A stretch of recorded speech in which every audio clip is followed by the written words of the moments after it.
Ini baru mandi, kita lanjut kuliah. Untuk mempelajari uang, Anda itu harus mulai dari sejarah uang. Tahun 0 ya, tahun 0 Masehi, itu belum ada uang. Nah, itu dibuat uang. Tujuannya uang apa? Masyarakat itu nggak punya uang. Masyarakat itu nggak memiliki tanah. Semua tanah milik raja. Nah, masyarakat nggak punya tanah. Oleh karena itu, masyarakat nggak punya uang. Nah, uang itu digunakan untuk apa? Jadi tentara itu perang, kalau sudah pulang itu diberi emas oleh raja sebagai upah, karena nggak mungkin kan dikasih gabah 3 kintal gitu ya, prajurit diberi bawa gabah gitu kan nggak mungkin, atau bawa gandum ya kan. Oleh karena itu bawa kepingan emas itu loh, nanti itu bisa disimpan, bisa ditukar ke bendahara negara, nanti ditukar gandum. Nah, dengan demikian sejarah uang adalah untuk upah tentara. Oleh karena itu, dalam perkembangannya, nah itu tahun 0 ya. Ketika tahun 700, itu uang hanya dimiliki oleh tentara salib. Daerah Yerusalem itu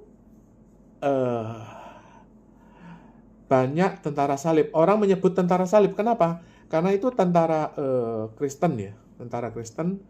Romawi itu kan dilanjutkan oleh Bizantium, tentara Konstantinopel, itu tentara Kristen. Dan uang hanya dimiliki oleh pastor.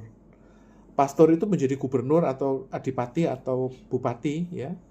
Nah, atau gubernur kan ada tentaranya. Tentaranya tentara Kristen dari Bizantium di daerah Yerusalem itu.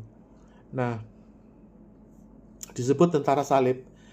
Oleh karena itu, Islam muncul. Islam ini memiliki 2 revolusi. Satu, revolusi iman. Dulu itu yang belajar kitab suci itu hanya pastor. Ya, sama tentara salib. Hanya golongan ningrat ya, kesatria dan brahmana. Hanya golongan pastor dan tentara.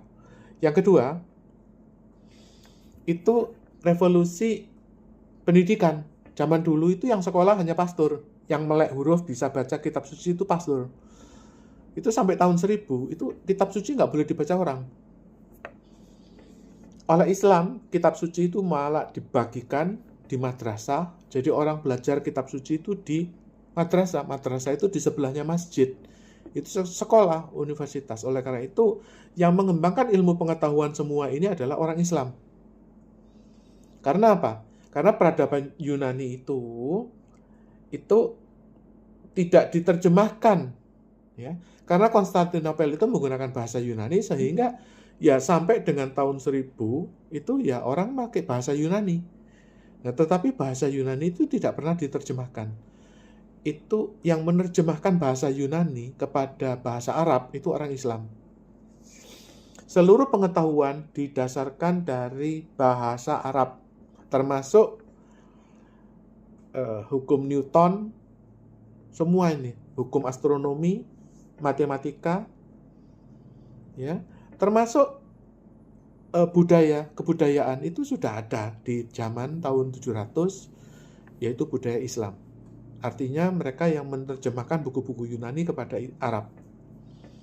Nah, bahasa orang Eropa itu dulu namanya bahasa Latin. Nah, bahasa Latin ini itu terputus dari bahasa Yunani. Bahasa Latin itu awal mulanya Inggris ya, ada A, B, C, D, E, F itu bahasa Latin. Jadi kalau Anda misalnya Melayu itu bahasa Latin, A, B, C, D, E, F. Kalau Hono Coroko itu bukan bahasa Latin, yaitu bahasa Jawa. Tetapi yang Latin itu ada huruf A, B, C, D gitu loh. Jadi Ibu Budi, ini Ibu Budi itu semua adalah bahasa Latin menggunakan huruf A, B, C, D. Nah, itu bahasa Inggris termasuk bahasa Latin. Bahasa Latin itu diterjemahkan dari bahasa Arab. Nah, kembali kepada uang. Pada tahun 700 itu tercatat di surat An-Nisa, saya lupa nomornya, nanti saya kirim di komen, An-Nisa, di mana ada terjadi perubahan larangan membungakan uang. Jadi bangsa Yahudi itu waktu itu dilarang membungkakan uang. Itu ada di kitab Taurat sama Injil. Tetapi oleh orang Yahudi itu dirubah. Jadi dirubah. Nah, dalam kitab catatan Anisa itu tahun 700, itu mereka Yahudi itu membungkakan uang. Oleh karena itu, akhirnya ya Yahudi berkembang terus. Kemudian tahun 1500 itu dalam bukunya William Shakespeare, Merchant of Venice, itu Kristen itu tidak boleh membungkakan uang. Oleh karena itu, Kristen itu perang dengan Yahudi.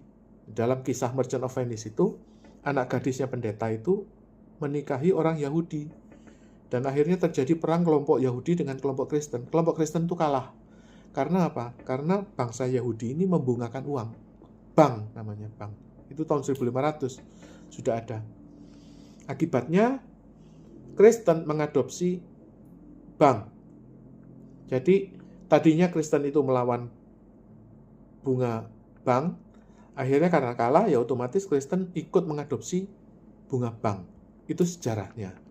Oleh karena itu, kalau Anda ingin tahu, ya, perang riba itu sudah berjalan 1400 tahun ya. Pada tahun 700 itu sudah tercatat di Anisa, surat Anisa. Itu terjadi perang riba. Jadi kalau Anda ingin terus perang riba, ya Anda itu kembali kepada 1400 tahun yang lalu. Itu tahun 700. Nah sekarang itu apakah riba itu haram atau tidak? Itu saya nggak ngerti. Tetapi kalau Anda masih anti riba, Anda kembali kepada zaman tahun 700. Itu zaman belum ada listrik, belum ada buku, belum ada ilmu. Zaman itu disebut zaman kegelapan. Nah, oleh karena itu, sekarang ini abad 21 ya, kita nggak mungkin lagi kembali kepada zaman abad ke-8.